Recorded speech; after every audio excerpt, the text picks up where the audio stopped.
while I had my shop, I was going to school. I actually only have like 3 semesters left to get my bachelor's. I forgot about that. Yeah, and I was going to school, and I had my shop, and I remember this day like it was yesterday. It was like we were on track to have our biggest month that month, and I had to leave work to go to school, and I was so mad that I had to leave, but it was like, I gotta go to school, I want to finish. Right. And so I got to school, I sat down, and the professor was teaching, and like 10 minutes into the class, I stopped him. I'm like, hey, let me ask you a question, because keep in mind, I was going to school for business administration, specializing in operations. And so I was like, hey, let me ask you a question. Do you own a business?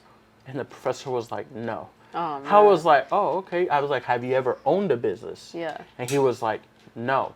Right then and there, I got up, I left, and I never went back. That's crazy. And it was because what he was teaching at the time and what I was learning over the past, all my classes, all my courses and everything, there was maybe 5% of that I implemented in my business. Like everything, nothing else in what education that I was being taught or learned applied to me building or growing a business. Yeah. And so I was like, I was mad. I'm like, I'm sitting here not only spending money, but losing time. Yeah. And you're teaching me bullshit. Yeah. Like you're teaching me bullshit. And so that's why I was like, you know what? Like I'm going to go figure it out myself.